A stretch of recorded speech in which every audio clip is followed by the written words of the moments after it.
Pada zaman dahulu kala, di tanah Jawa yang subur, hiduplah orang-orang desa yang menjaga adat seperti menjaga api di tungku.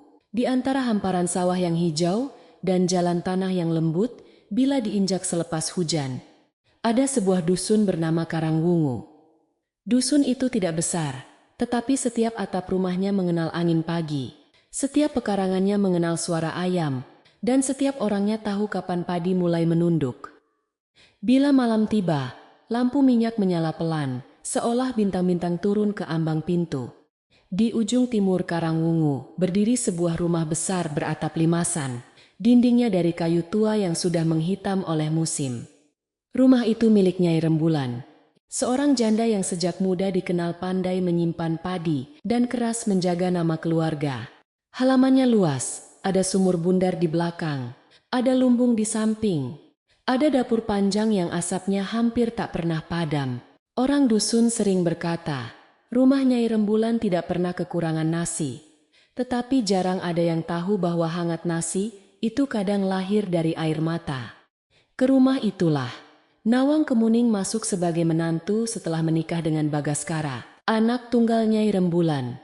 Nawang bukan perempuan yang banyak bicara. Wajahnya teduh seperti daun pisang selepas gerimis, dan langkahnya halus seperti orang yang takut membangunkan bayi tidur. Ia berasal dari keluarga sederhana di tepi sungai kecil, biasa menanak nasi sendiri, mencuci kain di batu licin, dan menunduk hormat kepada orang tua. Ketika pertama kali menginjak halaman rumah besar itu, ia membawa harapan kecil, yaitu menjaga suami dan membuat rumah mertuanya terasa damai. Pada hari-hari awal, Nawang mencoba mengenal setiap sudut rumah dengan hati-hati. Ia tahu tempat menyimpan kayu bakar, tahu batu mana yang longgar dekat sumur, tahu daun jendela mana yang berdecit bila angin barat datang. Ia bangun sebelum azan subuh, menimba air, menyapu halaman, dan menyiapkan bubur hangat untuk Nyai Rembulan. Ketika Bagaskara berkata lirih, "Istirahatlah sebentar, Nawang."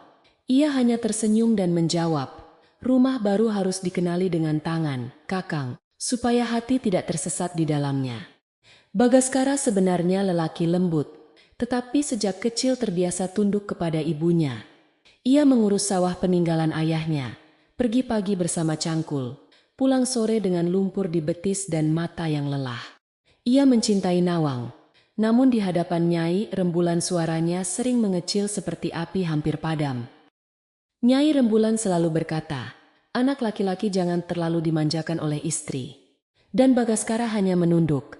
Nawang melihat itu, lalu menahan banyak kata di dada, sebab ia tidak ingin menjadi sebab renggangnya ibu dan anak.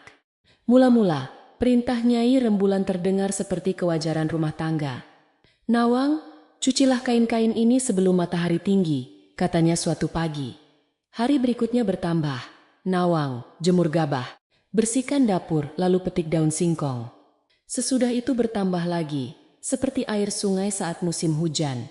Nawang diminta menumbuk beras, memberi makan ayam, mengisi tempayan, mengelap lantai pendapa, bahkan menghitung kelapa kering di sudut gudang. Bila pekerjaan selesai, Nyai Rembulan mencari debu yang tertinggal, dan bila tidak menemukannya, ia mencari kesalahan pada cara Nawang bernapas. Orang dusun belum banyak melihat penderitaan itu, sebab rumah besar memiliki pagar tinggi dari bambu petung.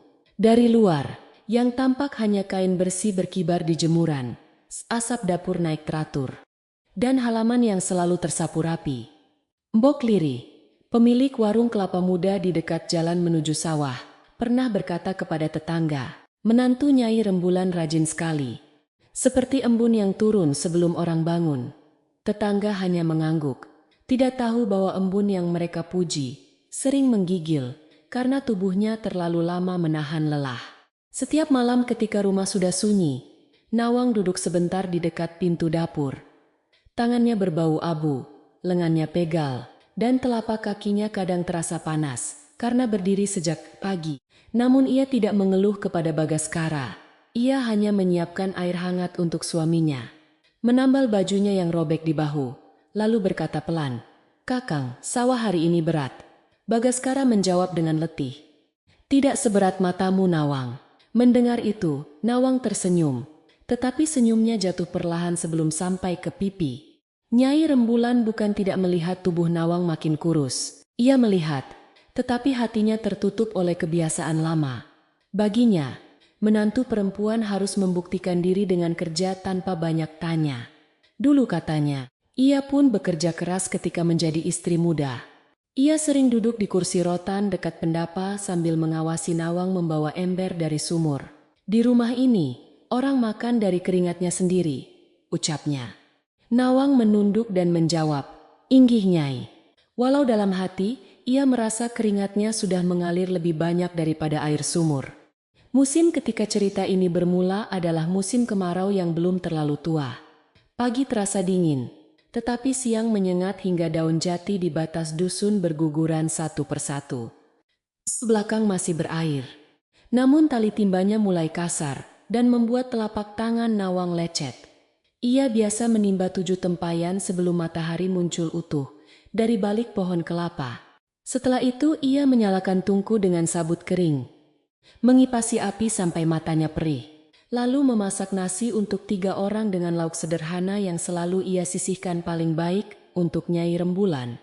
Ada satu hal yang diam-diam dijaga Nawang lebih dari tubuhnya sendiri, yaitu nama baik Bagaskara. Ia tahu suaminya bukan pengecut, hanya terlalu lama hidup di bawah bayang-bayang ibu. Karena itu, setiap kali Nyai Rembulan memarahinya di depan pekerja sawah, Nawang tidak membalas. Ia takut jawaban kecilnya berubah menjadi aib besar bagi suaminya. Biarlah aku yang dianggap kurang cekatan, pikirnya. Asal Kakang tidak dicap anak yang membiarkan ibunya dilawan. Begitulah, Nawang menyimpan luka seperti orang menyimpan jarum di lipatan kain. Pada suatu pagi yang berkabut tipis, Nawang pergi ke sumur belakang lebih awal dari biasanya. Langit masih berwarna nila, ayam belum berkokok penuh, dan hanya suara serangga yang terdengar di pagar kebun.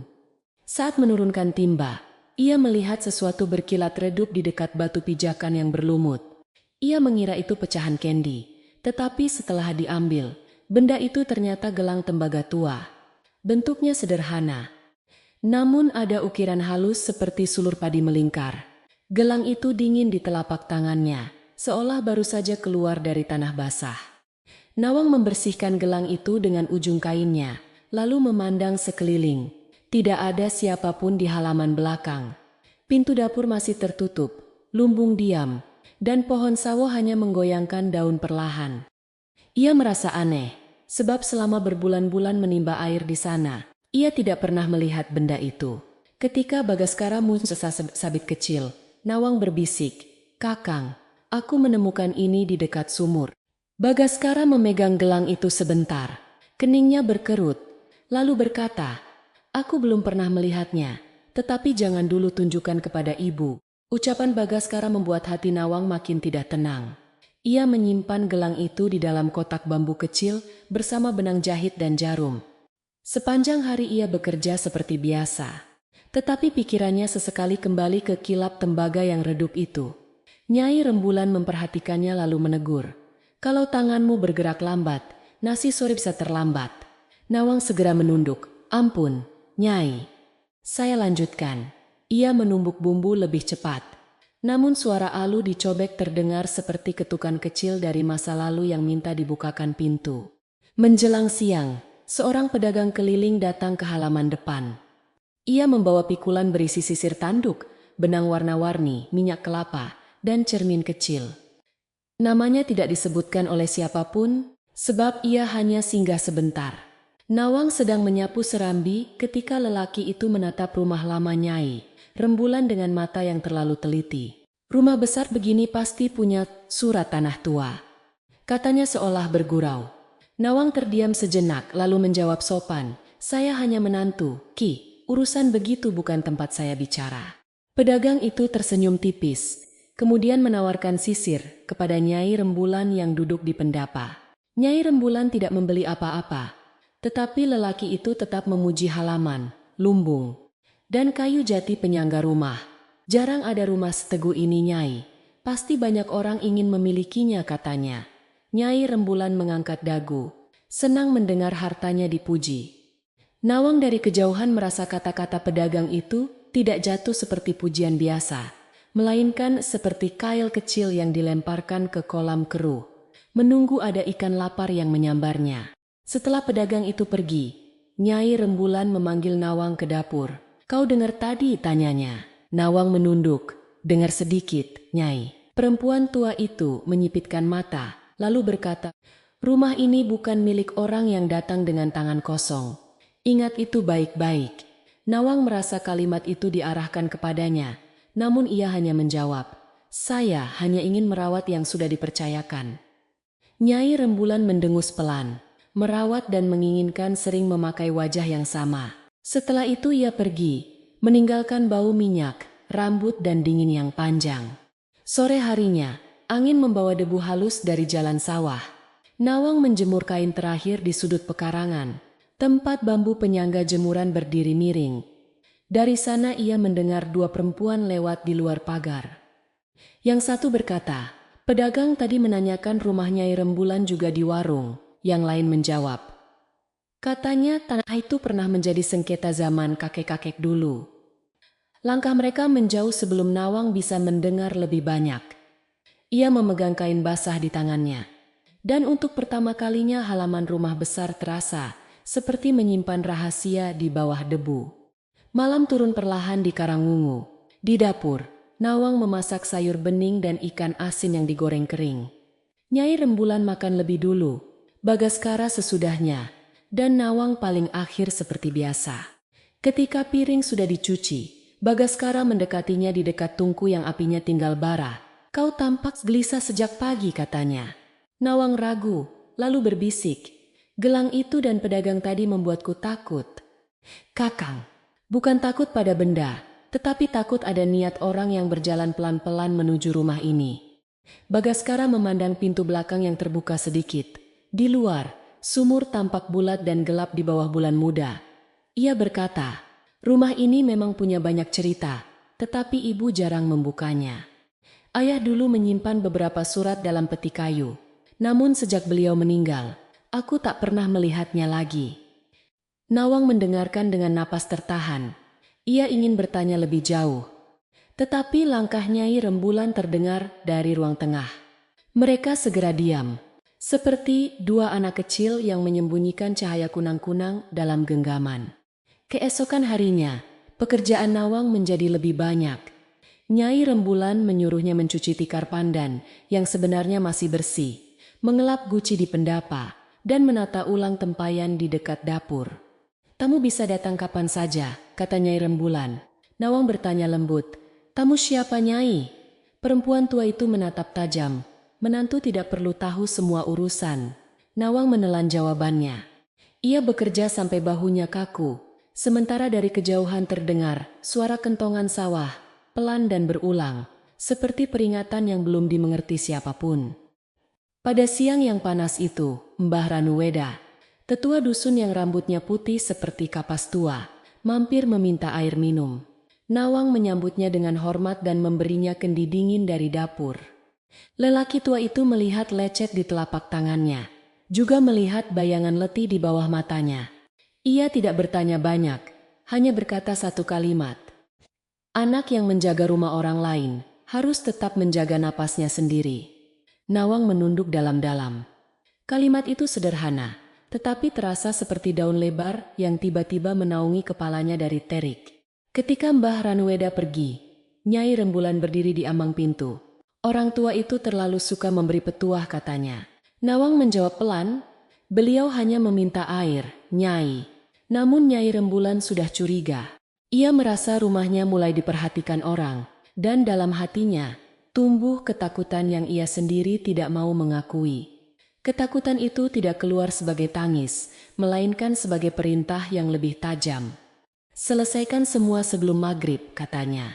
Nawang mengangguk, lalu kembali menunduk di antara cucian, abu dapur, dan rahasia yang belum bernama. Petang itu, awan tipis berkumpul di atas Karangungu, meski hujan belum tentu datang. Nawang pergi ke sumur untuk mengambil air terakhir.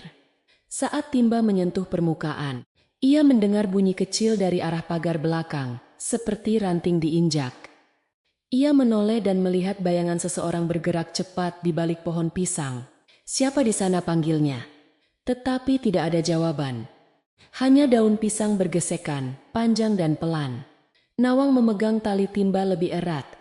Merasa gelang tembaga di kotak bambu seakan menjadi lebih berat dari batu. Malamnya, setelah semua tidur, Nawang membuka kotak bambu kecilnya. Gelang tembaga itu terbaring di antara benang putih dan jarum. Diam tetapi seolah menyimpan suara. Ia mengusap ukiran sulur padi dengan ujung jari yang lecet, lalu berdoa dalam hati agar rumah ini dijauhkan dari fitnah. Di ruang tengah, Nyai Rembulan batuk pelan dalam tidurnya. Sementara Bagaskara bernapas berat karena lelah sawas Nawang. Memandangi mereka satu persatu dari kejauhan dan merasa bahwa menjaga rumah, kadang, berarti menjaga orang yang belum tentu mau dijaga. Di luar, bulan muda tenggelam di balik awan, dan dusun Karangwungu menjadi sunyi seperti kain hitam dibentangkan di atas bumi. Dari arah jalan besar terdengar sayup, langkah orang lewat, lalu hilang. Nawang menutup kotak bambu, menyelipkannya di bawah lipatan kain, dan merebahkan tubuh di tikar tipis dekat dapur.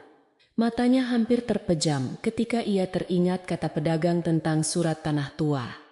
Ia belum mengerti kaitannya dengan gelang, sumur, dan sikap Nyai Rembulan, tetapi hatinya tahu sesuatu telah mulai bergerak diam-diam. Pagi berikutnya akan datang dengan pekerjaan yang sama, perintah yang sama, dan lelah yang mungkin lebih panjang. Namun malam itu, sebelum tidur benar-benar membawanya, Nawang Kemuning berjanji dalam hati untuk tidak membiarkan dirinya padam. Ia akan tetap lembut, tetap hormat, tetapi ia juga akan memperhatikan setiap langkah asing di halaman rumah itu. Sebab ada rumah yang runtuh karena rayap, ada pula rumah yang runtuh karena hati manusia, dan Nawang mulai mengerti bahwa keduanya sama-sama bekerja dalam diam. Pagi datang dengan warna pucat di atas Karangwungu, dan Nawang Kemuning sudah berdiri di dekat sumur, sebelum ayam jantan memanggil matahari. Tangannya menarik tali timba yang kasar. Sementara pikirannya masih menyimpan bayangan orang di balik pohon pisang semalam. Ia menoleh beberapa kali ke pagar belakang, tetapi yang tampak hanya daun basah oleh embun. Dari dapur terdengar suara Nyai Rembulan membuka pintu keras-keras. Lalu perempuan tua itu berkata, "Air jangan sampai kurang hari ini, tamu jauh mungkin singgah." Kata tamu jauh itu membuat Nawang menahan napas sebentar. Ia tidak bertanya, sebab pertanyaan kecil di rumah itu sering berubah menjadi kemarahan panjang. Ia mengisi tempayan satu demi satu, lalu menyalakan tungku dengan sabut kelapa kering. Asap naik pelan, menggigit mata, namun ia tetap meniup bara sampai api menyala. Bagaskara muncul sebentar dengan wajah mengantuk. "Kau bangun terlalu pagi lagi." Nawang hanya menjawab lembut, "Pekerjaan lebih tenang bila dimulai sebelum suara orang-orang memenuhi halaman." Menjelang tengah pagi, seorang lelaki datang dari jalan besar dengan membawa buntalan kain dan tongkat kayu nangka. Ia bertubuh ramping, kumisnya tipis, dan matanya bergerak cepat menimbang rumah, lumbung, juga orang-orang yang ada di sana. Nyai Rembulan menyambutnya di pendapa dengan suara yang tiba-tiba menjadi ramah. "Jaya Wiratama, akhirnya kau datang juga," katanya. Lelaki itu membungkuk hormat, lalu tersenyum kepada Nawang terlalu lama. "Jadi ini menantu Bagaskara," ujarnya. Wajahnya halus, semoga tangannya juga tahu bekerja. Nawang menunduk sopan, tetapi hatinya merasa ada duri kecil terselip dalam kata-kata itu. Nyai Rembulan memperkenalkan lelaki tersebut sebagai sepupu jauh dari dusun seberang. Anak dari saudara ibunya yang dulu pernah membantu keluarga mereka saat masa sulit. Jaya Wiratama berkata, ia hanya ingin menumpang beberapa hari, sambil mengurus dagangan kain dan menengok kerabat lama. Namun ketika ia duduk, pandangannya berkali-kali jatuh ke pintu ruang tengah, tempat peti-peti tua biasa disimpan, seakan ia telah mengenal letak rumah itu sebelum datang. Sejak Jaya tinggal di rumah besar, udara di dalamnya berubah tipis dan dingin. Ia pandai berbicara dengan Nyai Rembulan, memuji cara perempuan tua itu menjaga harta, mengingatkan masa muda, dan sesekali menyebut bahwa orang luar tidak boleh diberi tempat terlalu dalam. Saat Nawang menghidangkan teh hangat, Jaya berkata pelan tetapi cukup jelas, "Nyai." Menantu yang terlalu diam, kadang menyimpan hitungan dalam kepalanya. Nyai Rembulan memandang Nawang dari ujung mata, sedangkan Nawang tetap menaruh cangkir, tanpa membuat bunyi. Hari itu pekerjaan Nawang bertambah lagi. Nyai Rembulan menyuruhnya membersihkan kamar belakang untuk Jaya, mencuci kain perjalanan, memasak lauk lebih banyak, dan menyiapkan air mandi 2 tempayan. Ketika Nawang tampak sedikit goyah membawa ember, Jaya tertawa kecil dan berkata, "Perempuan muda harus kuat, Nyai. Kalau baru begini letih, bagaimana nanti menjaga rumah besar?" Bagaskara yang baru pulang dari sawah mendengar ujung kalimat itu. Tetapi ibunya segera berkata, "Sepupumu hanya menasihati. Jangan membuat wajah seolah rumah ini menyakitimu." Bagaskara diam, dan diamnya menambah lelah di dada Nawang. Malam itu, setelah makan, Jaya duduk lama bersama Nyai Rembulan di pendapa. Nawang mencuci piring di belakang. Tetapi suara mereka terbawa angin melalui celah dinding kayu. Menantu dari keluarga sederhana, kadang melihat rumah besar seperti pohon buah di pinggir jalan, kata Jaya. Nyai Rembulan menjawab lirih. Nawang tampak patuh. Jaya tertawa pendek. Patuh adalah kain yang sering dipakai orang sampai waktunya mengambil apa yang bukan miliknya. Keesokan paginya, Nyai Rembulan mulai memeriksa pekerjaan Nawang seperti orang mencari jarum hilang. Ia menyentuh lantai dengan ujung jari, mencium kain yang sudah dicuci, bahkan menghitung piring bambu di rak dapur. "Kau harus belajar bahwa rumah ini bukan tempat bermalas," katanya. Nawang, yang sejak dini hari belum duduk, hanya menjawab, "Inggi, Nyai." Jaya berdiri di belakang Nyai Rembulan sambil memegang cangkir teh. Lalu berkata manis, "Menantu yang baik tidak perlu sering dipuji, cukup dibiarkan tahu letak sapu dan tungku." Kabar tentang datangnya Jaya cepat menyebar ke dusun.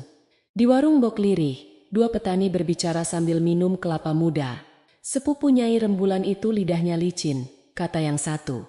Yang lain menjawab, "Orang yang terlalu banyak memuji harta, biasanya membawa timbangan di dalam saku." Mbok Lirih mendengar, sambil mengiris gula merah, lalu matanya menoleh ke arah rumah besar. Ia teringat wajah Nawang yang makin pucat setiap kali membeli garam, tetapi ia belum tahu bagaimana masuk ke urusan rumah orang tanpa menambah bara. Pada hari ketiga, Jaya mulai bertanya tentang banyak hal, dengan cara yang tampaknya ringan. Ia menanyakan sawah sebelah barat milik siapa, lumbung mana yang menyimpan padi lama, dan apakah almarhum ayah Bagaskara meninggalkan surat di peti kayu. Nyai Rembulan menjawab sebagian, menyimpan sebagian, tetapi wajahnya tampak senang karena merasa diperhatikan. Nawang yang sedang menampi beras di sudut pendapa mendengar semuanya. Ketika Jaya bertanya, "Peti tua masih di ruang tengah, Nyai." Butir-butir beras ditampah Nawang, bergeser tak beraturan. Sore itu tubuh Nawang terasa lebih berat dari biasanya. Ia mencuci tikar, menimba air, menumbuk bumbu, lalu mengangkat kayu bakar dari belakang kebun. Matahari kemarau menggantung tajam, membuat tanah halaman seperti menyimpan panas di dalam dada. Ketika ia berhenti sebentar di dekat sumur untuk mengusap keringat, Nyai Rembulan melihat dari pendapa. "Baru begitu saja sudah berhenti," serunya. Nawang segera berdiri, tetapi lututnya sempat gemetar. Jaya menambahkan dengan suara lunak, "Jangan terlalu dimanja, Nyai, nanti ia lupa diri." Bagaskara melihat gemetar itu saat pulang membawa ikatan rumput untuk sapi tetangga. Ia mendekati Nawang, tetapi Nyai Rembulan lebih dulu berkata, "Jangan kau ganggu pekerjaan perempuan." Bagaskara berhenti seperti orang terantuk, dinding tak terlihat. Nawang menatapnya sekilas, memberi isyarat agar ia tidak bertengkar. Dalam hatinya, ia ingin sekali duduk dan menangis. Namun tangannya tetap mengangkat kayu ke dapur. Bagaskara akhirnya hanya berkata lirih, "Nanti malam aku bantu menutup lumbung." Dan Nawang menjawab, "Tidak apa Kakang, urus sawahmu dulu." Malamnya, saat bulan tumbuh sedikit lebih besar, Mbok Lirih datang membawa sebungkus daun katuk dengan alasan hasil kebunnya berlebih. Nawang menerimanya di dapur, sementara Nyai Rembulan sedang berbicara dengan Jaya di depan.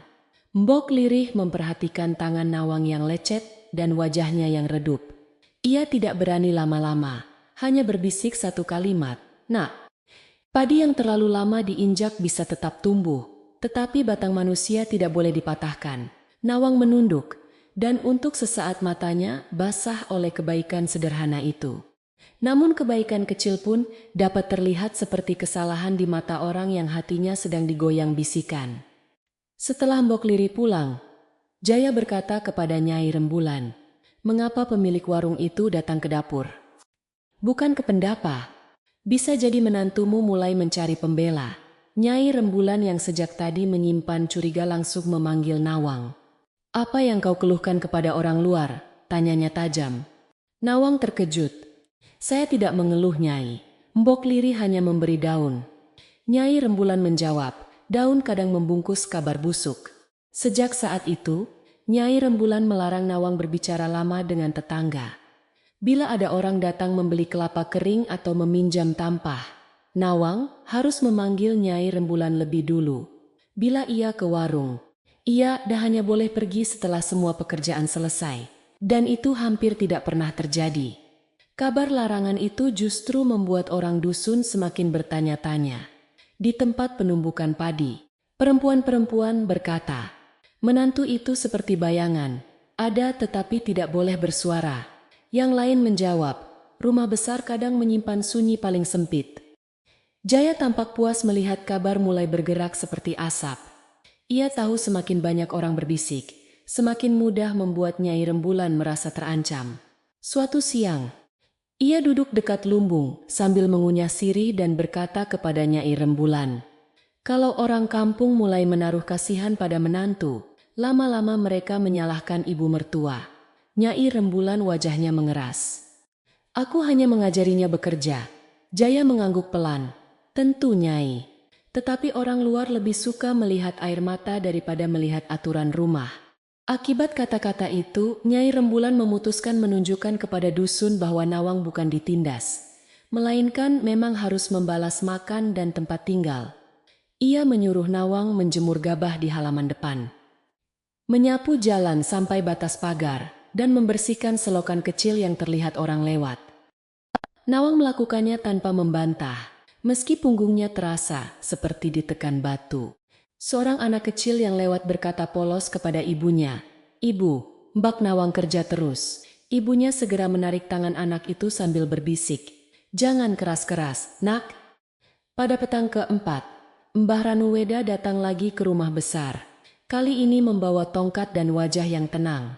Ia duduk di pendapa setelah dipersilakan Bagaskara, sementara Nyai Rembulan tampak tidak nyaman.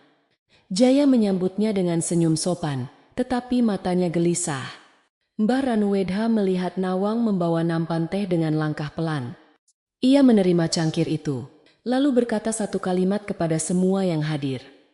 "Rumah yang dijaga dengan curiga akan membuat penghuninya saling kehilangan sebelum harta benar-benar hilang." Nyai Rembulan mendengar nasihat itu sebagai sindiran. Setelah Mbah Ranuwedha pulang, ia memarahi Nawang karena dianggap membuat tetua dusun mencampuri urusan rumah. "Kau pasti memasang wajah lemah agar orang kasihan," katanya. Nawang terdiam lama sebelum menjawab, "Wajah saya hanya wajah orang lelah, Nyai, bukan wajah orang melawan." Kalimat itu lembut, tetapi justru membuat Nyai Rembulan semakin marah karena terasa benar. Jaya segera menimpali, "Lihat, Nyai, kata-katanya sudah mulai berani. Hari ini wajah, besok mungkin suara, lusa mungkin kunci peti." Malam itu Nawang tidur lebih larut dari biasanya. Setelah semua piring bersih, ia duduk dekat tungku yang baranya tinggal merah kecil. Bagaskara datang membawa daun pisang untuk menutup makanan pagi. Ia melihat istrinya memegang pergelangan tangan yang bengkak. "Aku akan bicara pada ibu," katanya. Nawang menggeleng lemah. "Bicaralah ketika hatinya tidak sedang dipenuhi suara orang lain, Kakang." Bagaskara mengepalkan tangan, tetapi bukan untuk marah, melainkan menahan rasa bersalah. "Aku suamimu," bisiknya. Nawang menjawab, "Maka jagalah kebenaran, bukan hanya aku." Di luar dapur, Jaya berdiri di balik bayang-bayang tanpa mereka sadari. Ia mendengar cukup untuk tahu bahwa Nawang tidak mudah dipancing membuat keributan. Keesokan harinya, ia memilih cara lain. Ia berpura-pura kehilangan kantong kecil berisi uang tembaga, lalu berkata di depan Nyai Rembulan bahwa ia terakhir meletakkannya di dekat dapur. Nyai Rembulan langsung memandang Nawang. "Siapa yang membersihkan dapur pagi ini?" tanyanya. Nawang menjawab pelan, "Saya, Nyai." Jaya tersenyum sedih. "Saya tidak menuduh, tetapi rumah harus mulai hati-hati." Pencarian dilakukan di seluruh dapur. Nawang membuka rak, mengangkat tikar, memeriksa dekat tungku, bahkan menyapu ulang lantai tanah yang sudah bersih. Kantong itu tidak ditemukan. Nyai Rembulan tidak menyebut Nawang pencuri, tetapi kalimatnya lebih menyakitkan daripada tuduhan. Orang yang datang tanpa harta, mudah tergoda melihat benda kecil, katanya. Nawang terasa seperti ditampar angin dingin. Bagaskara berkata, "Ibu, jangan begitu." Namun Jaya cepat menyela, "Tenang, mungkin terselip saja. Kita semua sedang belajar mengenal sifat masing-masing." Kabar tentang kantong uang yang hilang sampai ke warung Bok Lirih sebelum matahari condong. Orang-orang mulai berbicara lebih ramai. Ada yang percaya Nawang tidak mungkin mengambil. Ada pula yang berkata kemiskinan bisa membuat tangan orang berubah. Bok Lirih memukul meja bambu pelan dan berkata, "Jangan menimbang hati orang dari kain bajunya." Tetapi kabar yang sudah keluar dari mulut sering berjalan lebih cepat daripada orang yang mengejarnya. Menjelang sore, anak-anak pun tahu bahwa di rumah Nyai Rembulan ada menantu yang sedang dicurigai. Nawang mendengar bisik-bisik itu ketika ia pergi sebentar ke sumur depan untuk mencuci kendi yang retak. Dua perempuan berhenti berbicara ketika melihatnya, lalu pura-pura memperhatikan langit. Nawang menunduk, tetapi telinganya menangkap sisa kalimat. "Kasihan kalau benar, lebih kasihan kalau tidak benar." Ia membawa Kendi kembali ke dapur dengan hati yang terasa penuh batu. Di sana, ia menemukan kantong uang Jaya, tergantung di paku belakang pintu kamar tamu. Jelas terlihat oleh siapapun yang mau melihat dengan jujur. Nawang tidak langsung mengambil kantong itu. Ia berdiri diam, menyadari bahwa bila ia menyerahkannya sendiri, Jaya bisa berkata, ia baru mengembalikan setelah takut ketahuan. Ia memanggil Bagaskara yang sedang menata sabit di serambi belakang. "Kakang, lihatlah itu," katanya. Bagaskara melihat kantong tersebut dan wajahnya berubah muram. Sebelum mereka bertindak, Jaya muncul dari arah pendapa seolah kebetulan. Matanya sekilas menegang, tetapi segera tersenyum. "Ah, ternyata tersangkut di sana. Saya memang pelupa," katanya, lalu mengambilnya cepat-cepat.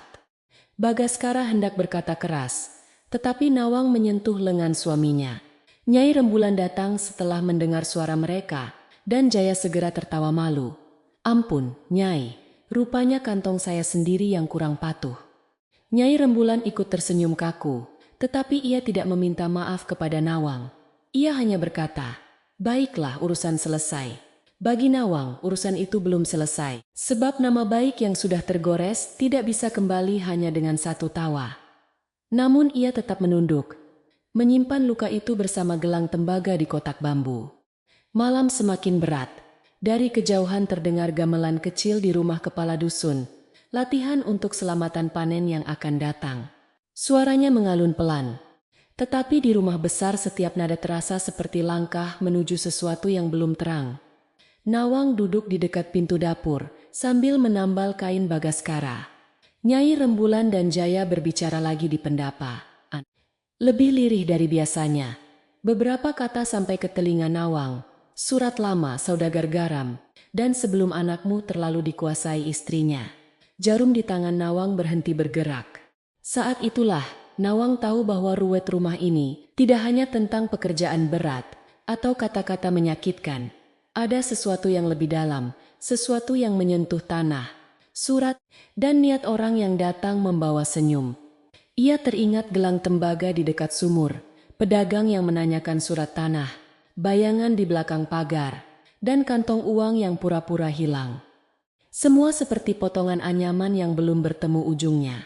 Nawang menarik napas pelan, lalu berbisik kepada dirinya sendiri, "Aku harus tetap jernih, meski air rumah ini mulai keruh." Keesokan pagi, ketika embun masih menempel di ujung rumput, Nawang menyelinap sebentar ke halaman belakang sebelum pekerjaan dimulai. Ia membuka kotak bambu kecilnya dan memastikan gelang tembaga masih tersimpan aman. Di luar pagar, ia melihat jejak kaki samar pada tanah kering dekat pohon pisang, lebih besar dari jejak Bagaskara. Ia tidak berteriak, hanya menutup kotak itu kembali. Dari dapur, suara Nyai Rembulan memanggilnya dengan keras. Nawang berdiri perlahan, membawa rahasia kecil itu dalam hati yang mulai belajar berhati-hati. Pada hari yang sama, Mbah Ranuweda duduk di balai bambu dekat jalan sawah, ketika Nawang lewat membawa keranjang kosong. Ia tidak menghentikannya lama, hanya menatap wajahnya dan berkata satu kalimat. Bila angin membawa fitnah, jangan mengejar semua daun yang terbang. Carilah tangan yang mengguncang pohonnya. Nawang menunduk hormat, lalu melanjutkan langkah. Kalimat itu tinggal di dalam dirinya sepanjang hari. Menemani suara alu, percikan air cucian, dan pandangan Jaya yang makin sering mengukur sudut-sudut rumah, seperti orang menghitung jalan keluar. Hari-hari setelah nasihat Mbah Ranuweda berjalan seperti tikar pandan yang ditarik perlahan, tampak biasa dari jauh. Tetapi seratnya mulai terlepas satu demi satu. Nawang Kemuning tetap bangun sebelum fajar, tetap menimba air, tetap memasak, dan tetap menunduk ketika Nyai Rembulan memerintah. Namun di dalam diamnya, ia mulai memperhatikan hal-hal kecil. Jejak kaki dekat pohon pisang, pintu ruang tengah yang kadang bergeser sedikit, dan cara Jaya Wiratama menatap kunci di pinggang Nyai Rembulan. Pada pagi berkabut, ketika Nawang membersihkan abu tungku, ia melihat serpihan tanah kering jatuh di dekat ambang dapur. Tanah itu bukan dari halaman rumah, sebab warnanya lebih merah dan melekat, seperti tanah dari tepi lumbung tua. Ia menyapu perlahan, lalu menemukan sepotong kecil daun lontar pecah di bawah bangku rendah. Di atasnya ada garis tinta pudar. Tidak terbaca jelas, tetapi tampak seperti bagian dari tulisan lama. Nawang menyimpannya di selipan kain tanpa berkata apa-apa.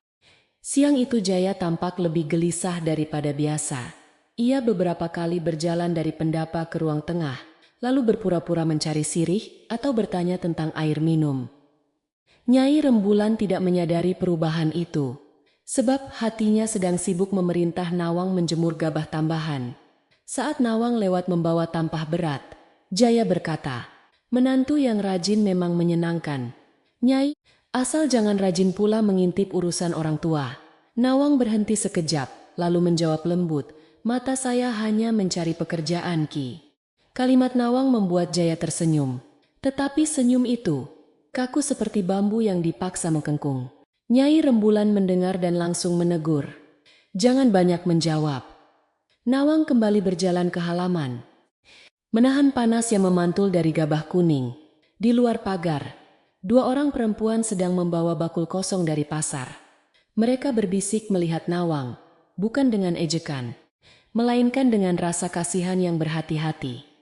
Kabar tentang kantong uang Jaya yang ditemukan di kamar tamu sudah mulai membuat orang dusun ragu. Menjelang sore, Bagaskara menemukan tali pengikat peti ruang tengah terlepas sebagian. Ia memanggil ibunya dengan suara rendah. "Bu, siapa yang membuka peti ayah?" Nyai Rembulan terkejut, lalu segera memeriksa. Peti itu masih terkunci, tetapi simpul kain luarnya berbeda dari simpul yang biasa ia buat. Jaya datang dari belakang dan berkata cepat, "Mungkin menantumu membersihkan terlalu rajin sampai menyentuh barang lama." Nawang yang sedang membawa Kendi berhenti di ambang pintu, merasakan tuduhan kembali jatuh seperti debu panas. Nyai Rembulan memandang Nawang dengan curiga. "Kau masuk ruang tengah tadi?" tanyanya. Nawang menjawab, "Saya hanya mengelap ambang pintu, Nyai, tidak menyentuh peti." Bagaskara berdiri di antara mereka. Suaranya lebih tegas dari biasanya. "Nawang seharian di halaman bersama Gabah. Aku melihatnya." Nyai Rembulan menatap anaknya lama, seakan tidak biasa mendengar pembelaan itu. Jaya segera tertawa kecil. "Tidak perlu tegang. Peti tua kadang membuat orang tua mudah cemas, apalagi bila isinya lebih berharga dari emas." Malamnya, hujan turun tipis untuk pertama kali setelah kemarau panjang. Air menetes dari ujung atap, membuat suara lembut di tanah halaman. Nawang duduk di dapur sambil mengeringkan daun pisang untuk membungkus nasi pagi. Tubuhnya demam ringan. Tetapi ia tetap bekerja agar Nyai Rembulan tidak mendapat alasan baru untuk marah. Bagaskara membawakan air hangat dan berkata, "Wajahmu panas." Nawang berbisik, "Bukan hanya tubuhku, Kakang. Rumah ini juga seperti sedang panas dari dalam." Saat semua tidur, Nawang mendengar suara langkah pelan di ruang tengah. Ia tidak langsung bangun, hanya membuka mata dan menahan napas. Dari celah dinding dapur, tampak bayasan seseorang membawa lampu kecil. Bayangan itu berhenti dekat peti tua. Lalu terdengar bunyi logam menyentuh kayu. Nawang mengenali bentuk tubuh Jaya dari cara pundaknya miring ke kiri. Ia hampir memanggil Bagaskara. Tetapi ingat bahwa tuduhan tanpa saksi akan berbalik. Seperti pisau tumpul yang melukai tangan sendiri. Nawang menunggu sampai bayangan itu pergi, lalu keluar pelan menuju ruang tengah. Peti masih tertutup, tetapi di lantai ada butiran lilin jatuh dan sehelai benang hitam tersangkut pada sudut Ia mengambil benang itu dengan hati-hati dan menyimpannya bersama serpihan lontar. Dari kamar tamu terdengar suara Jaya batu kecil, seolah ingin menunjukkan bahwa ia ada di sana sejak tadi. Nawang kembali ke tikar dekat dapur, menyadari bahwa orang licik sering menyalakan suara untuk menutup langkahnya. Pagi berikutnya, Nawang hampir pingsan saat menimba air. Timba yang penuh terlepas dari tangannya dan menghantam dinding sumur, membuat suara menggema. Nyai Rembulan keluar dengan wajah marah. "Air saja tidak bisa kau angkat." Nawang mencoba berdiri, tetapi pandangannya gelap sesaat. Bagaskara berlari menahannya. Jaya dari pendapa berkata perlahan, "Kalau badan lemah, jangan-jangan hati juga lemah memegang amanah rumah." Nyai Rembulan mengangguk. Tidak melihat bahwa menantunya gemetar seperti daun bambu di angin dingin. Bagaskara membawa Nawang ke bangku dapur, meski ibunya memanggil-manggil. Untuk pertama kalinya ia tidak berhenti. Ia membasahi kain dan menempelkan pada dahi istrinya. "Cukup, Nawang. Kau tidak boleh memaksa diri." Nawang membuka mata perlahan dan berkata, "Aku harus tetap berdiri, sampai kebenaran punya tempat berdiri juga." Bagaskara terdiam. Kalimat itu membuatnya sadar bahwa istrinya bukan hanya sedang menahan lelah, tetapi juga menahan sesuatu yang belum berani ia tunjukkan kepada semua orang.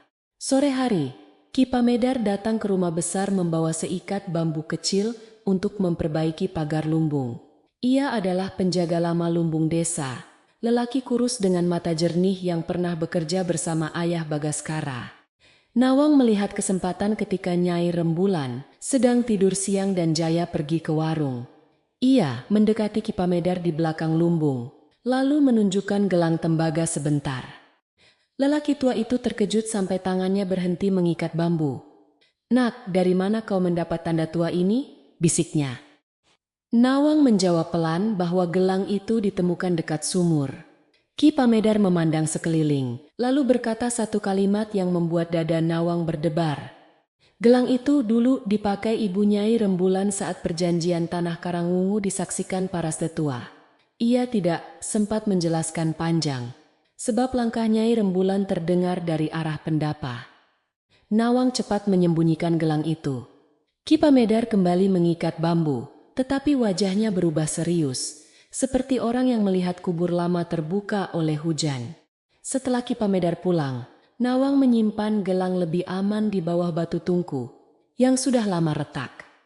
Ia tidak lagi meletakkannya di kotak bambu, sebab Jaya mulai sering melirik barang-barang kecil miliknya. Malam itu, ia pura-pura sibuk mengupas bawang dekat dapur, sementara telinganya mengikuti percakapan di pendapa. Jaya berkata kepada Nyai Rembulan, "Saudagar garam dari pesisir akan datang saat selamatan panen. Kalau surat lama sudah jelas, semua bisa memberi untung sebelum orang lain ikut bicara."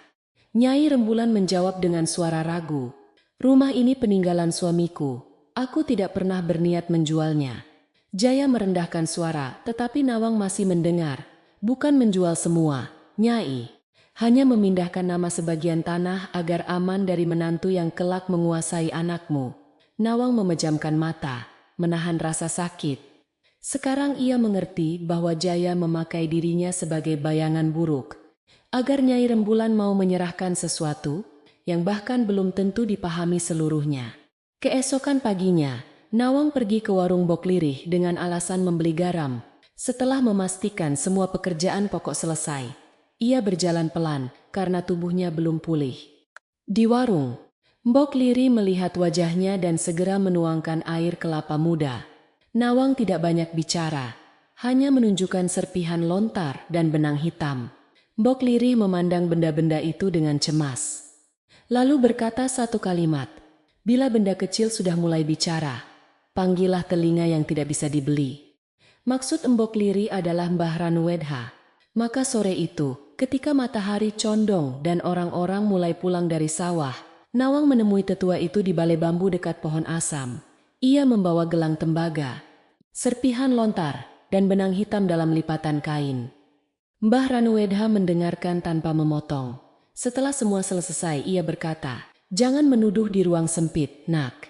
Kebenaran harus dibawa ke halaman luas, supaya bayangan orang licik tidak punya sudut untuk bersembunyi." Nawang pulang dengan hati sedikit lebih terang, walau langkahnya masih lemah.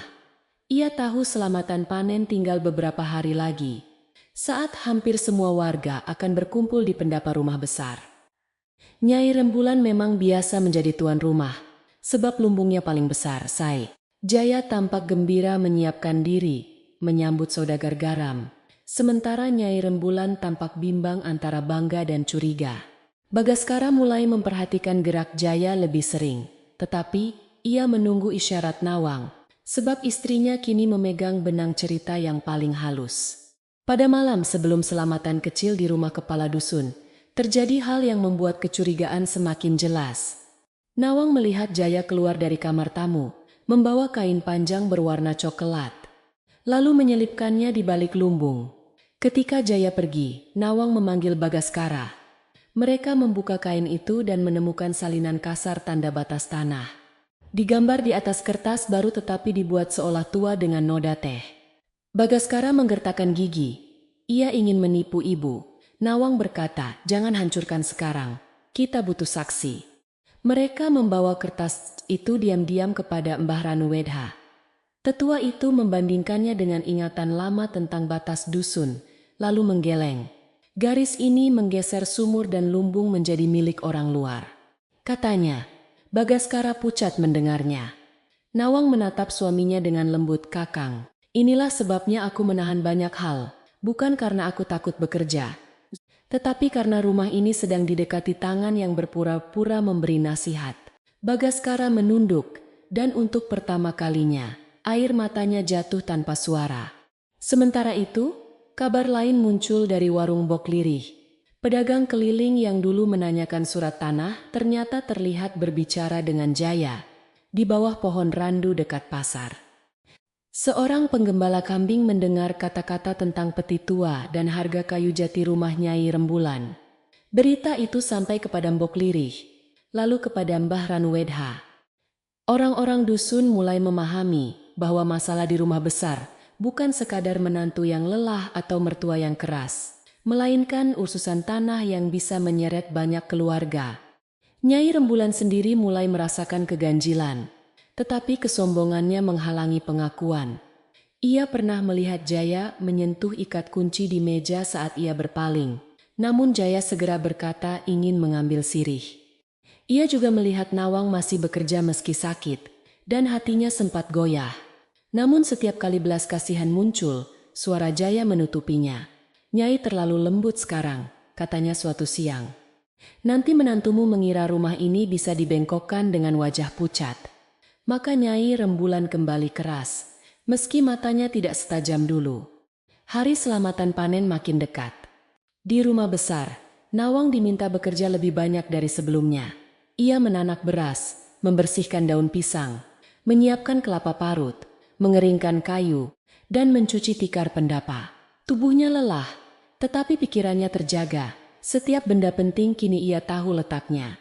Gelang tembaga ada pada Mbah Ranuwedha, serpihan lontar disimpan Ki Pamedar, kertas palsu dipegang Bagaskara, dan Mbok Liri berjanji membawa 2 orang perempuan yang mendengar sendiri Jaya bicara di pasar. Pada malam yang sunyi, Nawang duduk sendiri di dekat sumur. Air di bawah sana memantulkan sedikit cahaya bulan. bergoyang pelan seperti hati yang masih takut. Bagaskara datang dan duduk di sampingnya. "Maafkan aku, Nawang, karena terlalu lama diam," katanya. Nawang memandang air, lalu menjawab, "Diam yang sudah bangun masih bisa menjadi penjaga, Kakang. Yang penting jangan tidur lagi ketika kebenaran mengetuk."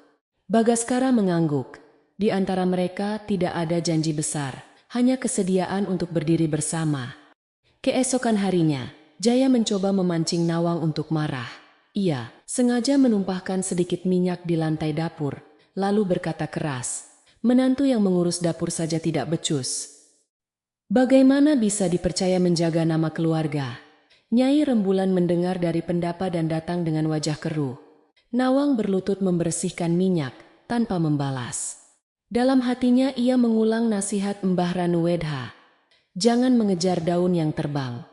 Jaya menunggu ledakan yang tak datang. Dan untuk sesaat matanya menunjukkan kejengkelan yang tidak sempat disembunyikan. Sore sebelum selamatan panen, Mbah Ranuwedha mengirim pesan lewat anak penggembala agar Nawang tidak takut. Ki Pamedar juga akan hadir. Begitu pula kepala dusun dan beberapa tetua sawah. Mbok Liri menyiapkan teh jahe dan membawa kabar bahwa saudagar garam benar-benar tiba di dusun sebelah. Nawang menerima semua itu sambil terus mengulek bumbu di dapur. Tangan yang dulu hanya dipakai untuk bekerja, kini menjadi tangan yang menyusun kebenaran, pelan-pelan, tanpa teriakan, seperti orang menata sesaji sebelum doa. Malam itu, sebelum tidur, Nawang melihat Nyai Rembulan duduk sendirian di pendapa. Wajah perempuan tua itu tampak letih, tidak seganas biasanya.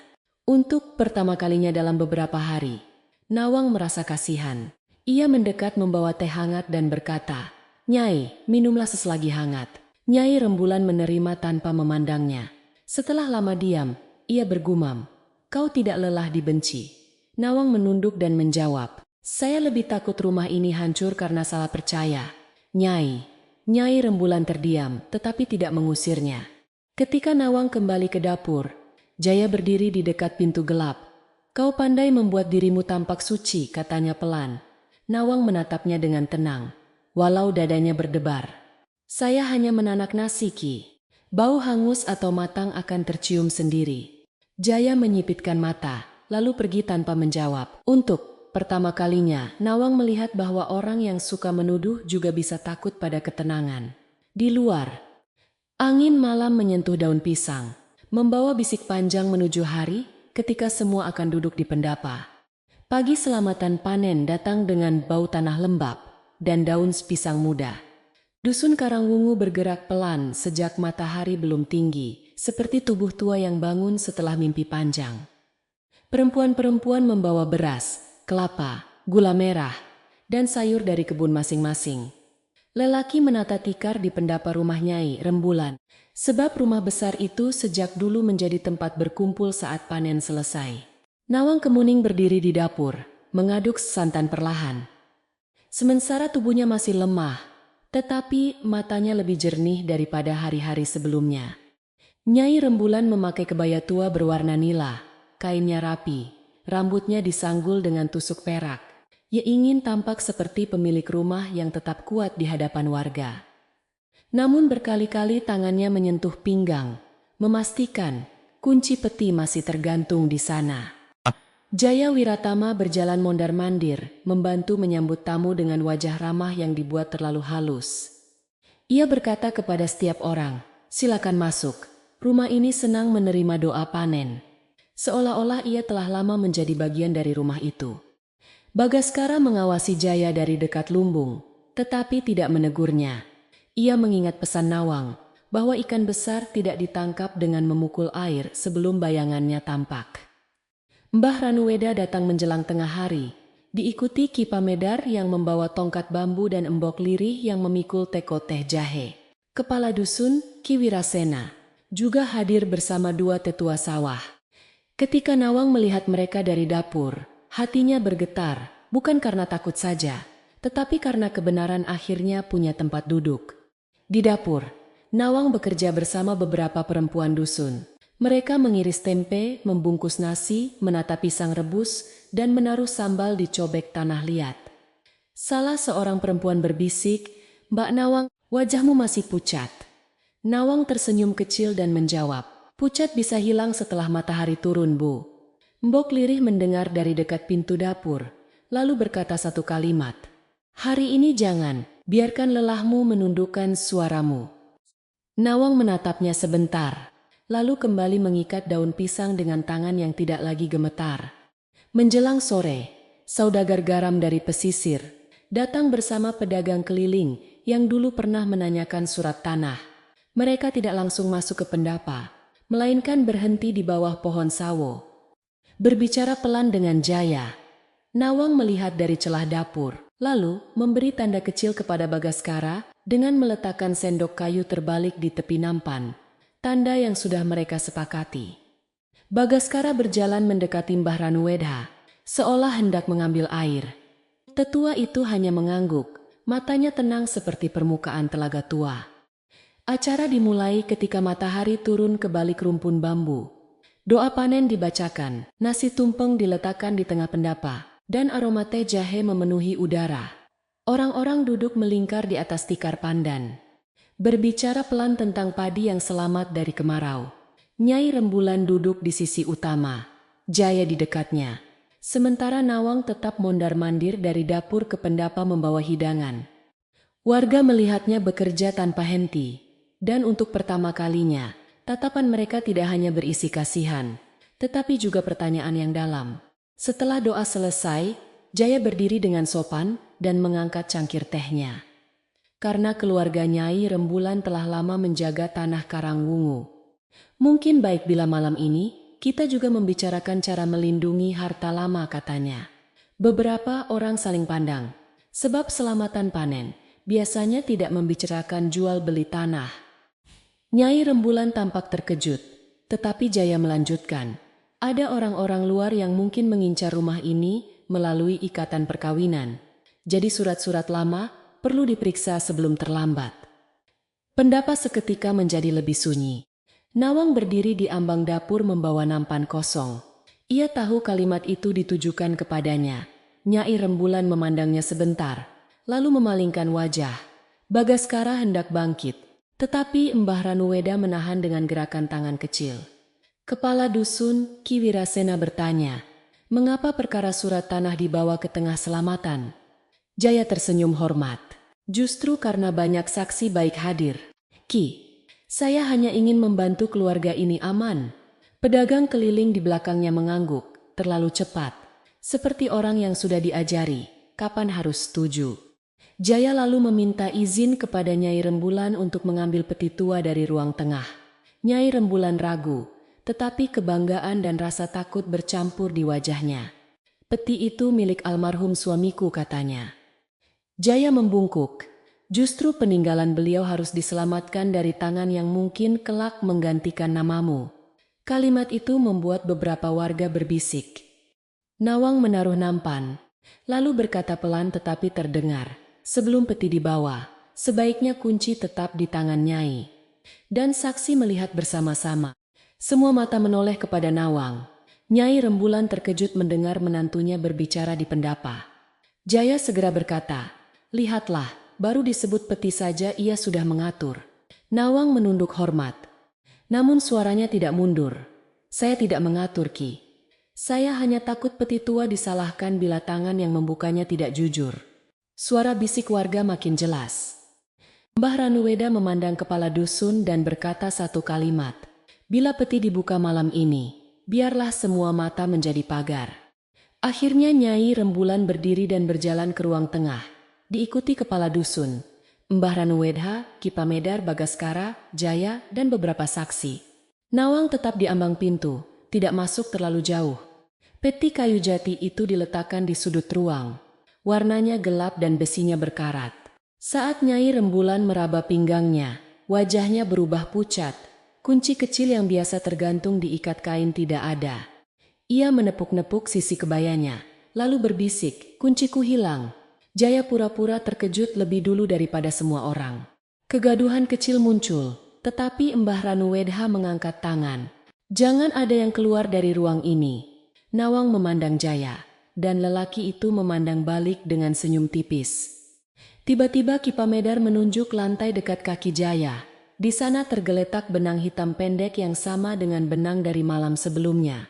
Jaya cepat berkata, "Benang bisa jatuh dari mana saja." Nawang menjawab lembut, "Benar Ki. Karena itu kita tidak menuduh benang. Kita hanya mengikuti kemana benang sering menempel." Beberapa warga menahan napas. Bagaskara lalu membuka lipatan kain yang dibawanya dan menunjukkan salinan batas tanah palsu. Kepala dusun mengambilnya, memandang garis-garisnya, lalu mengerutkan dahi. "Gambar ini menggeser sumur dan lumbung menjadi bagian yang bisa dijual," katanya. Jaya tertawa pendek. Anak muda mudah tertipu kertas sembarangan. Nawang menatap Mbah Ranuwedha. Tetua itu mengeluarkan gelang tembaga tua dari kantong kainnya, lalu meletakkannya di atas peti. Saat melihat gelang itu, Nyai Rembulan tersentak seperti mendengar nama ibunya dipanggil dari masa lalu. Ki Pamedar maju perlahan, suaranya tua tetapi jelas. "Gelang ini milik mendiang Nyai Sekarwangi, ibu dari Nyai Rembulan. Saat tanah Karangungu dulu hampir jatuh kepada saudagar luar. Gelang ini dipakai sebagai tanda perjanjian di hadapan tetua. Selama masih ada keturunan yang tinggal di rumah utama, tanah sekitar sumur dan lumbung tidak boleh dijual kepada orang luar." Nyai Rembulan memegang ujung kursi agar tidak goyah. Jaya menoleh cepat ke pedagang keliling, dan gerakan kecil itu dilihat banyak orang. Nawang kemudian mengeluarkan serpihan lontar yang dulu ia temukan. Ki Pamedar menyambungkannya dengan potongan lain yang ia simpan dari lumbung desa. Tulisan lama memang tidak utuh, tetapi nama Sekarwangi dan tanda sulur padi masih terbaca. Kepala dusun memeriksa dengan hati-hati, lalu berkata, "Ini bukan surat jual beli, melainkan tanda larangan menjual tanah pokok keluarga." Saudagar garam, yang sejak tadi diam mulai mundur sedikit. Pedagang keliling menunduk. Tangannya sibuk merapikan pikulan yang sebenarnya tidak perlu dirapikan. Jaya mencoba menyelamatkan diri dengan menertawakan semua itu. "Cerita tua mudah dibuat untuk menakut-nakuti orang," katanya. Namun Bok Lirih maju dari pintu pendapa, diikuti dua perempuan pasar. Ia berkata, "Kami mendengar Ki Jaya berbicara dengan pedagang itu tentang harga kayu jati dan peti lama." Salah seorang perempuan menambahkan dalam satu napas. Ia juga menyebut saudagar garam akan memberi uang muka bila surat bisa dibuat tampak sah. Warga mulai bergumam, bukan lagi seperti angin kecil, melainkan seperti ombak jauh yang mendekat. Nyai Rembulan memandang Jaya dengan wajah yang perlahan runtuh. "Benarkah itu?" tanyanya. Jaya mengangkat bahu. "Aku hanya mencarikan jalan baik. Rumah sebesar ini kelak akan jatuh ke tangan menantumu. Lebih baik kau mendapat untung sebelum terlambat." Kalimat itu membuka dirinya sendiri. Bagaskara berdiri tegak dan berkata, "Nawang tidak pernah meminta sebutir tanah pun. Ia bahkan menyelamatkan rumah ketika ibu membuatnya bekerja sampai hampir padam." Pendapa hening, dan Nyai Rembulan menutup mulutnya dengan tangan gemetar. Pada saat semua perhatian tertuju kepada Nyai Rembulan, Jaya bergerak cepat menuju kamar tamu. Bagaskara hendak mengejar, tetapi Mbah Ranuwedha berkata, "Jangan gaduh." Kepala dusun memberi isyarat kepada dua lelaki muda untuk berdiri di pintu. Mereka tidak memukul, hanya menghadang. Dari kamar tamu, Jaya keluar dengan wajah berubah, sebab di tangannya ditemukan kunci peti yang hilang, terbungkus kain coklat. Ia mencoba berkata, "Aku menemukannya di lantai." Ki Pamedar menjawab, "Aneh, lantai kamarmu rupanya pandai menyembunyikan kunci orang." Tidak ada tawa keras, tetapi beberapa orang tersenyum pahit. Kepala dusun menerima kunci itu dan menyerahkannya kepada Nyai Rembulan. Dengan tangan gemetar, perempuan tua itu membuka peti. Di dalamnya ada kain pusaka, beberapa surat lama, dan kantong kecil berisi catatan utang yang sudah menguning. Salah satu surat menunjukkan bahwa sebagian kebun pisang telah digadaikan diam-diam bertahun-tahun lalu untuk menutup kerugian dagang keluarga. Nyai Rembulan terhuyung. Twist itu membuat semua orang mengerti bahwa Jaya tidak hanya mengejar tanah, tetapi juga tahu kelemahan lama Nyai. Jaya memanfaatkan utang itu untuk menekan Nyai Rembulan. Ia tahu perempuan tua itu takut kehilangan muka di hadapan dusun, maka ia menawarkan penjualan tanah sebagai jalan keluar. Nyai Rembulan duduk perlahan. Matanya kosong.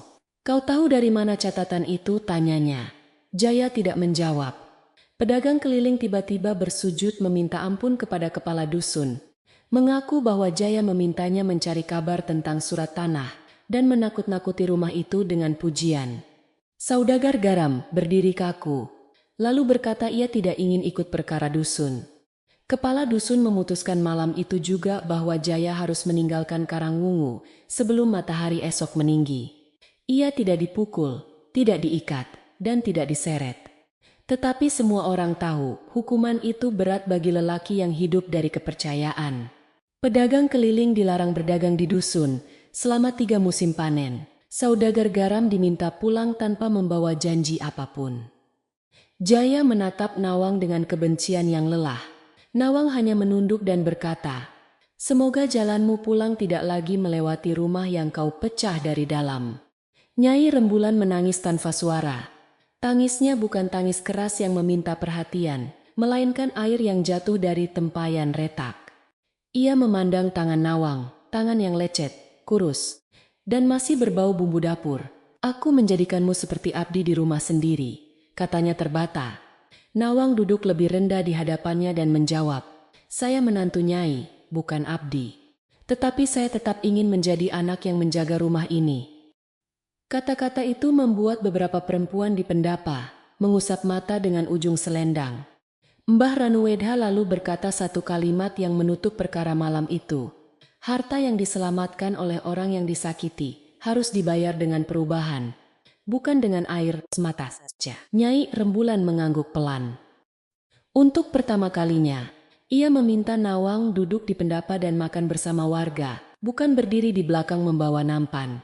Nawang ragu, tetapi Bagaskara menggandengnya lembut. Di hadapan tumpeng yang mulai dingin, ia duduk di samping suaminya. Sementara orang-orang dusun melihat rumah besar itu seolah baru saja bernapas lagi. Malam makin larut. Jaya mengemasi buntalannya dengan wajah kelabu. Dikawal 2 lelaki muda sampai batas dusun tanpa kekerasan. Ia tidak menoleh ketika melewati warung Embok Lirih yang lampunya masih menyala. Di rumah besar, warga membantu merapikan tikar dan mencuci piring, sehingga Nawang tidak bekerja sendirian. Nyai Rembulan berdiri canggung di dapur, memegang satu piring kotor, lalu berkata pelan, "Bagaimana mencucinya agar tidak terlalu licin?" Nawang menatapnya, kemudian menunjukkan cara menggosok dengan abu halus tanpa kata yang menyakiti. Menjelang tengah malam, pendapa akhirnya sepi. Hanya Bagaskara, Nawang, Nyai Rembulan, Mbah Ranuwedha, Ki Pamedar, dan Mbok Lirih yang masih duduk sebentar. Surat-surat lama disimpan kembali.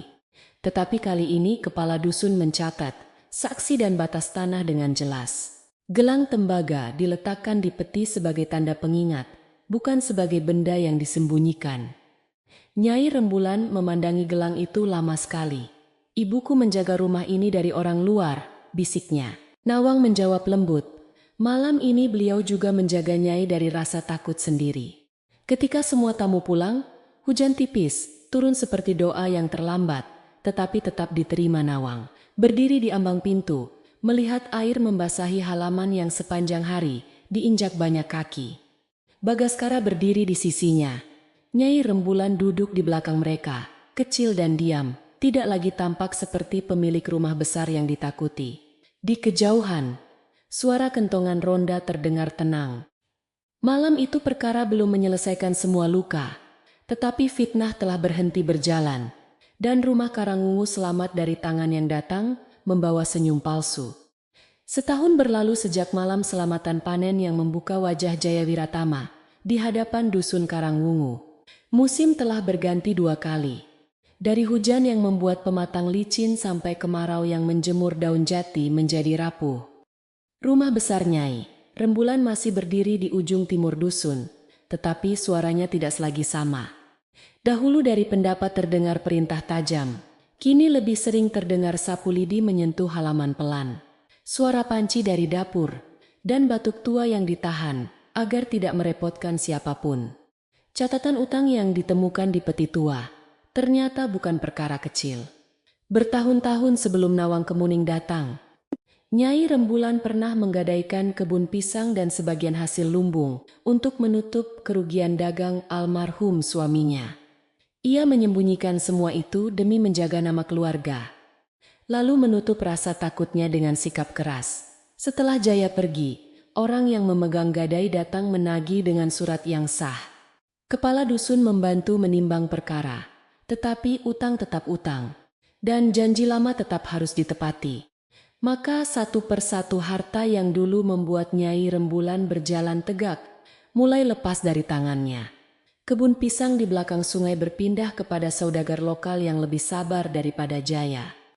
Lumbung samping dijual sebagian kayunya untuk membayar bunga lama, dan perhiasan perak yang dulu disimpan dalam kain merah dibawa ke pasar kecamatan.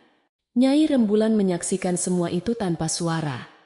Orang dusun tidak mengejek, tetapi mereka melihat bahwa perempuan yang dahulu takut kehilangan rumah karena menantu, kini kehilangan banyak hal karena ketakutannya sendiri. Nawang Kemuning tidak pernah mengungkit perlakuan lama. Ia tetap bangun pagi, tetapi kini Bagaskara bangun bersamanya. Mereka menimba air bergantian, menyapu halaman bersama, dan memasak tanpa ada suara perintah yang mengejar dari belakang. Nyai Rembulan beberapa kali hendak menyuruh seperti dulu, tetapi lidahnya berhenti di langit-langit mulut. Ia melihat tangan Nawang yang bekas lukanya mulai menipis, lalu menunduk. Pernah suatu pagi ia berkata pelan, "Biar aku mencuci kendi ini." Nawang tersenyum lembut dan menjawab, "Kita cuci bersama, Nyai." Awalnya Nyai Rembulan canggung melakukan pekerjaan yang dulu ia anggap rendah. Ia tidak tahu berapa banyak abu halus yang cukup untuk menggosok piring, tidak tahu cara menata kayu agar api tidak cepat padam, dan tidak tahu bahwa tali timba bisa melukai telapak bila ditarik terburu-buru. Nawang mengajarinya tanpa meninggikan diri. "Tali dipegang begini, Nyai, biar tangan tidak teriris," katanya suatu pagi. Nyai Rembulan memandang telapak Nawang, lalu matanya berkaca-kaca, sebab baru kini ia mengerti berat air yang dulu dianggapnya ringan. Bagaskara juga berubah. Ia tidak lagi menunduk setiap kali ibunya mengeras karena kebiasaan lama. Namun ia tidak melawan dengan suara tinggi. Bila Nyai Rembulan mulai gelisah memikirkan harta yang hilang, Bagaskara duduk di sampingnya dan berkata, "Bu, rumah ini masih punya napas." Kadang Nyai Rembulan menjawab pahit, "Napas tidak bisa membayar utang." Bagaskara menatap halaman dan berkata, "Benar. Tetapi napas menjaga kita tetap cukup lama untuk menanam lagi." Kalimat itu sederhana, tetapi perlahan menjadi tiang baru di rumah mereka. Sawah keluarga tidak lagi seluas dahulu, hanya tinggal beberapa petak dekat parit bambu. Bagaskara mengolahnya dengan lebih sungguh-sungguh, dan Nawang menanam sayur di pekarangan yang dulu hanya dipakai menjemur gabah. Ia menanam cabai, daun katuk, terong kecil, serai, dan kunyit di dekat dapur. Mbok Liris sering datang membawa bibit atau sekadar menukar garam dengan daun segar. Suatu sore ia melihat Nyai Rembulan mencabut rumput liar sambil berkeringat, lalu berkata satu kalimat, "Tangan yang mau turun ke tanah akan tahu bahwa hidup tidak hanya tumbuh di lumbung." Nyai Rembulan tidak menjawab, tetapi setelah Mbok Lirih pergi, ia duduk lama di dekat bedeng sayur. Dahulu ia memandang tanah sebagai tanda kekayaan. Kini ia mulai memandangnya sebagai tempat meminta maaf. Setiap mencabut rumput, ia teringat Nawang yang dulu mencabuti rumput halaman sambil menahan pusing. Setiap mengangkat ember, ia teringat suara timba jatuh ketika Nawang hampir pingsan. Penyesalan tidak datang seperti petir, melainkan seperti gerimis panjang, pelan, dingin, dan membuat orang akhirnya basah juga. Pada bulan ketiga setelah harta banyak terjual, Nyai Rembulan jatuh sakit ringan. Tubuhnya demam, sendinya ngilu, dan ia tidak sanggup bangun dari dipan. Dulu, bila sakit, ia memerintah dari balik kelambu. Kini ia malu meminta air. Nawang datang membawa bubur lembut dan ramuan jahe, lalu duduk di tepi dipan. "Makan sedikit, Nyai," katanya. Nyai Rembulan memalingkan wajah. "Mengapa kau masih merawatku?" Nawang mengaduk bubur pelan dan menjawab, "Karena orang sakit tidak boleh ditinggal sendirian. Meski dulu ia pernah membuat orang lain merasa sendiri. Kalimat itu tidak tajam, tetapi sampai ke tempat paling dalam di hati Nyai Rembulan. Ia menangis pelan, tanpa menutupi wajah. "Aku takut rumah ini diambil dariku," katanya. "Aku takut menjadi janda tua yang tidak dihormati." Nawang tidak buru-buru menjawab. Ia menunggu tangis itu reda, lalu berkata, "Hormat yang dijaga dengan menyakiti orang akan menjadi pagar berduri, Nyai. Orang melihat pagarnya tinggi, tetapi yang tinggal di dalamnya ikut terluka."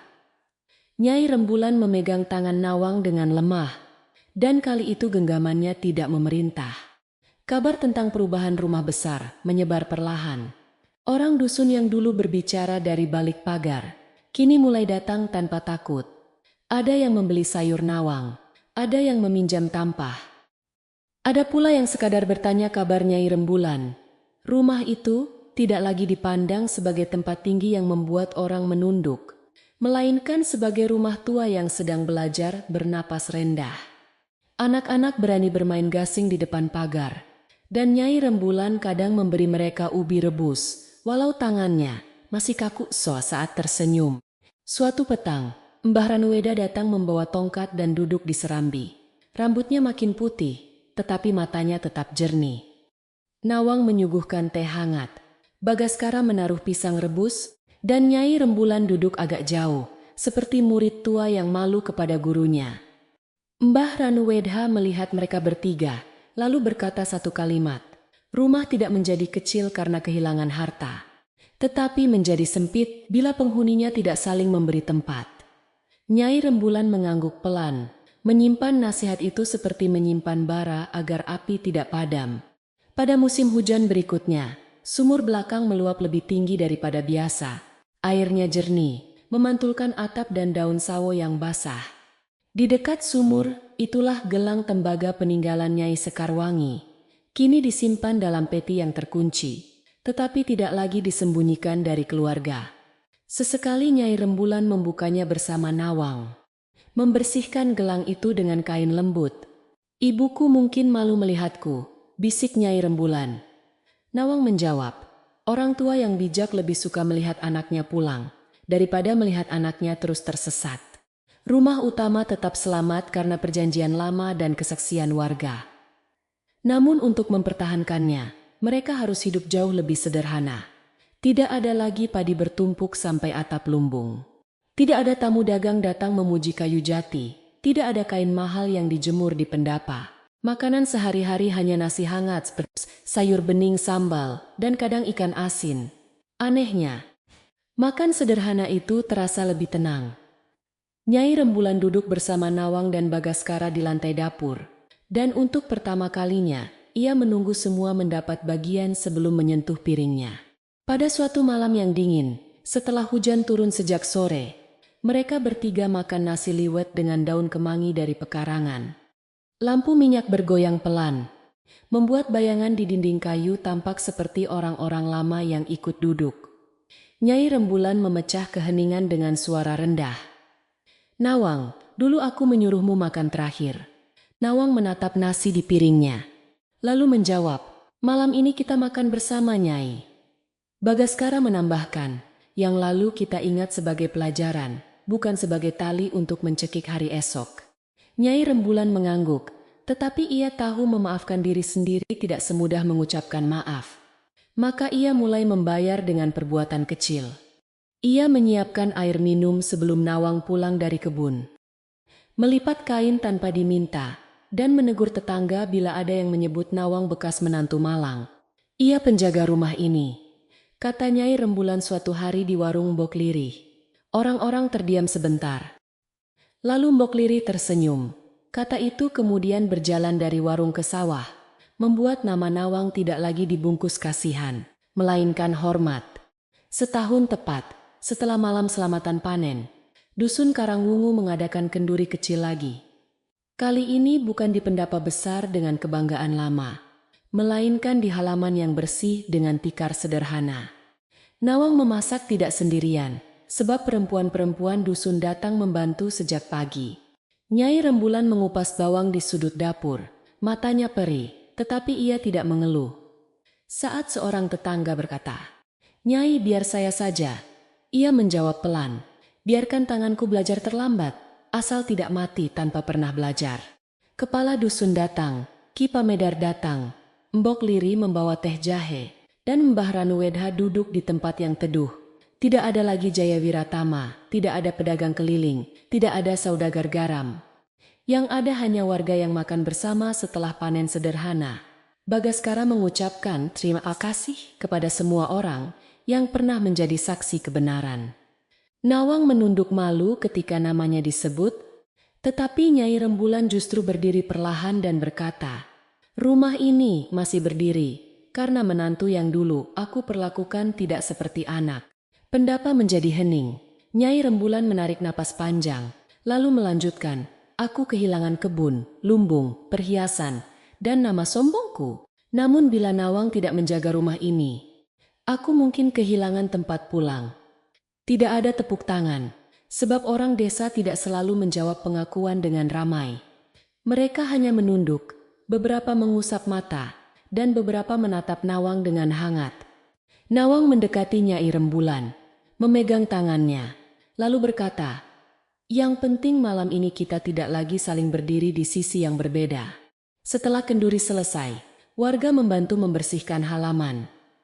Anak-anak mengumpulkan daun pisang bekas bungkus nasi, para lelaki menggulung tikar, dan perempuan-perempuan mencuci piring di dekat sumur, sambil bercanda pelan.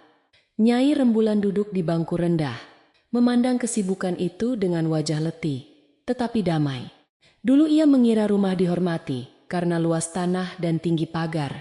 Kini ia melihat rumah dihormati, karena orang merasa boleh masuk tanpa takut dilukai oleh kata-kata pemiliknya. Pengetahuan itu datang terlambat, tetapi tidak sia-sia. Malam turun bening setelah kenduri.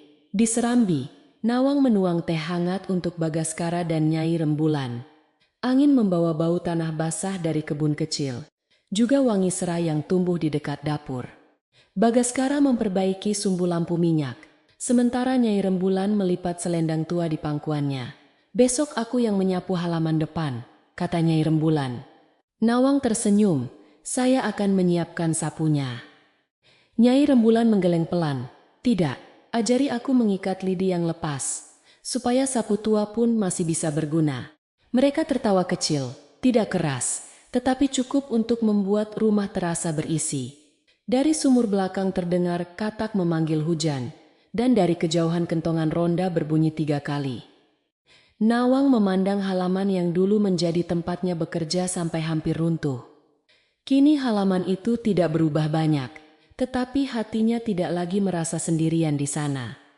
Ia tahu luka lama tidak hilang dalam semalam. Namun ia juga tahu ada luka yang pelan-pelan menjadi jalan bagi orang lain, untuk berjalan lebih hati-hati. Nyai Rembulan menatap Nawang lama, lalu berkata, "Anakku, bila suatu hari aku lupa lagi menjadi lembut, ingatkan aku sebelum lidahku menjadi pisau." Nawang meletakkan cangkir teh di dekatnya dan menjawab, "Saya akan mengingatkan dengan hormat, Nyai, seperti anak mengingatkan ibu agar tidak tersandung." Bagaskara menunduk, menyembunyikan senyum dan air mata dalam cahaya lampu minyak. Mereka bertiga tampak bukan seperti keluarga yang sempurna, melainkan seperti keluarga yang pernah retak dan memilih tidak membiarkan retak itu melebar. Jauh setelah malam menjadi sepi, seorang warga yang lewat di depan pagar melihat lampu rumah besar masing-masing nyala lembut.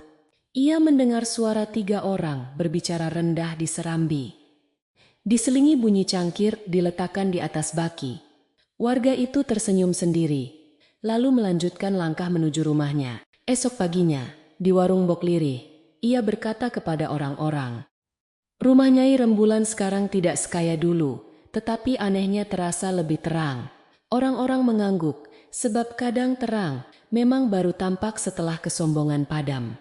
Begitulah dusun Karangwungu kembali tenang. Rumah utama tetap berdiri, sumur tetap memberi air, dapur tetap menyalakan api, dan halaman tetap disapu setiap pagi oleh tangan yang kini saling bergantian. Nawang Kemuning tidak menjadi pemilik segala harta, tetapi ia menjadi orang yang diingat sebagai penjaga hati rumah itu. Nyai Rembulan tidak lagi kaya seperti dulu. Namun ia mendapat kesempatan menjadi ibu sebelum usianya menutup pintu. Dan orang kampung berkata pelan, di rumah yang disapu dengan hati sabar, debu pun akhirnya tahu tempatnya berhenti.